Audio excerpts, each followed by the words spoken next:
Friends चलिए आज कुछ नया सीख लेते हैं बाइक के रिलेटिव। जैसा कि आप लोग देख रहे हैं मेरे पास ये यामाहा कंपनी का R15M है। अपने आप देख R15M है। ये वर्जन 4 बाइक। वीडियो में अंत तक बने रहिएगा। वीडियो बहुत ही इंटरेस्टिंग होने वाला है। अगर हमारे चैनल पर नए हैं तो चैनल को सब्सक्राइब कर लीजिए और साथ में बेल आइकन को प्रेस कर लीजिए। अभी हम बात कर ले इस बाइक का फ्रंट का। तो फ्रंट से आप यहाँ पे देख रहे हैं इस बाइक का डिस्क ब्रेक जो है यहाँ से बहुत ज़्यादा घिस घिस का साउंड आता है। जब भी हम इस बाइक को ड्राइव करते हैं और डिस्क ब्रेक जैसे ही दबाते हैं यहाँ से घिस घिस का साउंड आने लगता है। इस साउंड को कैसे दूर करना है, इसमें प्रॉब्लम क्या आ गया है वो भी आपको बतलाएं, तो वीडियो में अंत तक बने रहिएगा। देखिए जैसे हम इसको व्हील को रन कर रहे हैं, जैसे डिस्क को दबा रहे हैं, जैसे घिस घिस का साउंड आने लगता है। इसके लिए सबसे पहले ये दो ठो जो बोल्ट आप देख रहे हैं 12 mm का रिंग स्पिनर से प्रॉपर आपको ओपन हो जाएगा। इस बोल्ट को ओपन करने से पहले हम इस लॉक को बाहर निकाल लेंगे। सबसे पहले इस लॉक को हम बाहर निकालेंगे। यहाँ से देखिए इस लॉक को हम बाहर निकाल ले। देखिए छोटा सा लॉक है। उसके बाद इसको इस दोनों नट को खोल करके बाहर निकालेंगे।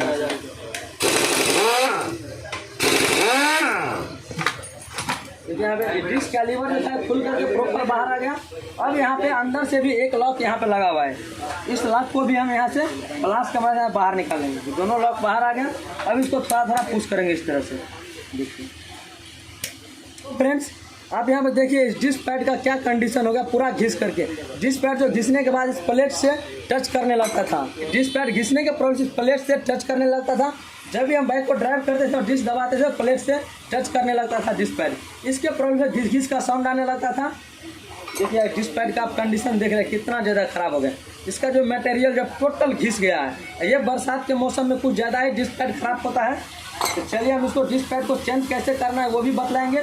इसमें कौन सा कंपनी का बेस्ट डिस्क पैड रहेगा, क्योंकि हर जगह आपको यामाहा कंपनी का जेन्युइन डिस्क पैड आपको नहीं मिलेगा। पहले हम इस डिस्क कैलिपर को यहाँ से बाहर निकाल लेते हैं। इसको बाहर निकल गया। हम क्या करेंगे, इस तरह का जो एडजस्टर प्लास लेंगे। इस प्लास की मदद से दोनों जो पिस्टन जो है इसका दोनों को आस्ते आस्ते से दबा करके उसको अंदर कर देंगे।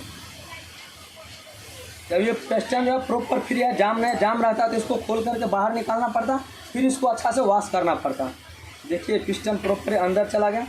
अगर ये पिस्टन अंदर नहीं जा रहा है तो आपको दूसरा स्टेप क्या करना है, ये जो एयर बोल्ट है ये 10 और 11 mm का रिंग स्पिनर से ओपन हो जाएगा। इसको खोल थोड़ा ढीला कर लेना है, फिर इस पिस्टन को दबा देना है तो अंदर प्रॉपर चला जाएगा। क्या ये जो हिस्सा पिस्टन है ये इसमें इसके अंदर जिस हाल के अंदर ये प्रॉपर फ्री होना चाहिए। ये फ्री होना है। अगर ये जाम रहेगा तो भी आपके बाइक का डिस्क प्रॉपर वर्क नहीं करे, डिस्क काम नहीं करेगा। तो आपको क्या करना है, इसको बाहर जब भी आप निकालते हैं तो इसके अंदर थोड़ा सा नया वाला इंजन ऑयल डाल देना है और इसके ऊपर भी थोड़ा नया इंजन ऑयल डाल देना है इस तरह से, ताकि लुब्रिकेट हो जाएगा। फिर इसको फिट कर देना है इसके अंदर। हाँ कंपनी का जो डिस्क पैड है वो हर जगह आपको मार्केट में नहीं मिलेगा जो जेन्युइन पार्ट है। तो आपको करना क्या है, ये बजाज कंपनी का पल्सर 150 cc बाइक का डिस्क पैड है। ये बहुत ही बेस्ट क्वालिटी है, जेन्युइन पार्ट है। आप यहाँ पे देख रहे हैं। इसका प्राइस का बात कर ले तो यहाँ पे 171 रुपये इसका प्राइस आप देख रहे हैं यहाँ पे। ये बजाज का पल्सर बाइक का फ्रंट डिस्क पैड है। अब यहाँ पे लिखा हुआ है हिट डिस्क पैड पल्सर। आप ये पल्सर का जो डिस्क पैड है इसको आप R15 में फ्रंट में इसको फिट कर सकते हैं, कोई प्रॉब्लम नहीं आएगा। अगर यामाहा का मार्केट में आप खरीदने जाइएगा जेन्युइन पार्ट तो आपको 300 से 400 रुपये इसका प्राइस है, लेकिन यहीं पे बात कर ले पल्सर का 171 रुपया प्राइस है। इससे कोई प्रॉब्लम नहीं होगा। इसका क्वालिटी का भी बात कर ले, देखिए बहुत ही बेस्ट क्वालिटी है डिस्क पैड। देखिए दोनों डिस्क पैड आपको सेम है। तो फ्रेंड्स चलिए हम अब डिस्क पैड को फटाफट से फिट कर लेते हैं। पहले हम इस साइड एक तरफ का फिट कर लेते हैं, फिर इस तरफ का फिट करेंगे। तो प्रॉपर फिट हो गया। अब हम क्या करेंगे, इसके ऊपर से दो ठो लॉक को निकाले थे बाहर, इस लॉक को यहाँ पर हम सेटिंग कर लेते हैं।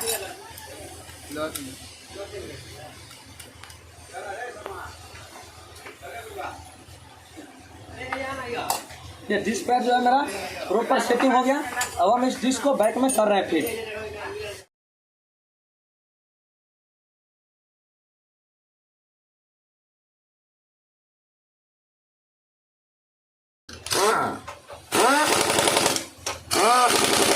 जिसका जो काम था हमारा प्रॉपर बिल्कुल कंप्लीट हो गया। अब हम इसके अंदर से एयर निकालेंगे, इस लीवर को दबा करके यहाँ तक ऑयल प्रॉपर पहुँचा देंगे ताकि पिस्टन जो है इसका बाहर आ जाए, ये प्रॉपर टाइट हो जाए।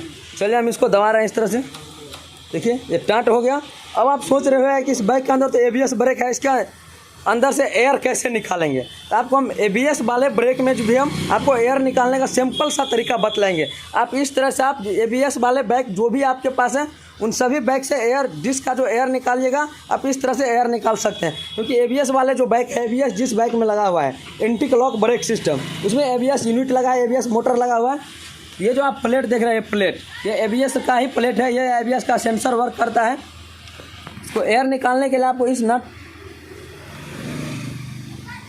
इस कवर को बाहर निकाल लिए। अब हम उसके बाद इसमें 11 mm का रिंग स्पिनर फिट कर लेंगे यहाँ पे।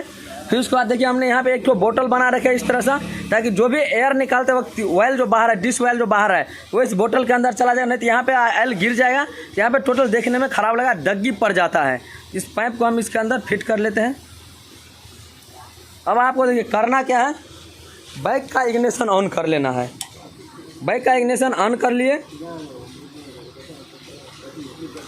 उसके बाद इस व्हील को रन करना है। व्हील को रन करने के बाद इसको दबा देना है, फिर एयर वाले बोल्ट को ढीला कर देना है, फिर इसको टाइट करके यहाँ इसको टाइट कर लेना, दबा करके डिस्को, फिर व्हील को रन करना है, जिसको दबा करके एयर निकालना है। अब ABS वाले बाइक में इसी तरह से आप एयर निकालिएगा। इग्निशन ऑन करके इस तरह से आप एयर निकाले, प्रॉपर एयर आपको बाहर निकल जाएगा। फिर हम इसको खोल करके बाहर निकालते हैं। अब आपको यहाँ पे ऑयल चेकअप कर लेना है। इस डब्बी को खोल करके ऑयल चेकअप कर लेना। अगर इसके अंदर ऑयल कम है, यहाँ से इस कवर को खोल करके इसके अंदर ऑयल डाल देना है। अगर ऑयल सही है तो इसको वैसे ही छोड़ देना है। लेकिन आप जब भी एयर निकाल जाए तो थोड़ा बहुत इसके अंदर से ऑयल कम जाएगा, जिसके अंदर ऑयल आपको डाल देना है। और ऑयल कौन सा यूज करना है वो भी आपको यहाँ पे देख रहे हैं, लिखा हुआ दिख रहा है, .3 और .4। आप दोनों ही डिश ऑयल यूज कर सकते हैं। और ये डिश ऑयल जो यूज कीजिएगा .3 और .4, वो आपको यूज करना है TVS का। दूसरा कोई भी ऑयल यूज नहीं करना, सिर्फ और सिर्फ यूज करना है TVS का। TVS का dish oil brake oil use करने से आपको क्या, इसके अंदर जो बकेट लगा है, इसके डिश के अंदर बकेट, ये बकेट जल्दी ख़राब नहीं होगा। अब देखिए इस व्हील को हम यहाँ पर रन कर रहे हैं, बिल्कुल भी इसके अंदर से साउंड नहीं आ रहा है घिस घिस का। आप इस तरह से डिश पैड चेंज करके डिश का प्रॉब्लम सोल्व कर सकते हैं। अगर ये बकेट जाम है, इसको कैसे क्लीन करना है, फ्री करना है, इस टॉपिक पर आप लोगों को वीडियो चाहिए तो आप लोग कमेंट बॉक्स में बतला सकते हैं। आपको हम बतलाए थे इस बाइक का मेन स्टैंड किस तरह से बनाया जाता है, आप खुद से किस तरह से बना सकते हैं। इस टॉपिक को हमने एक वीडियो ऑलरेडी बना रखे हैं, आपको नीचे डिस्क्रिप्शन बॉक्स में इस मेन स्टैंड बनाने का जुगाड़ आपको मिल जाएगा। आप वहां से वीडियो देख करके इस बाइक का मेन स्टैंड आप सिर्फ और सिर्फ 250 से 300 रुपये में आप बना सकते हैं। तो फ्रेंड्स तब तक के लिए इतना ही, मिलते हैं बहुत जल्द हम फिर आप लोगों के साथ नेक्स्ट वीडियो में। Thank you so much.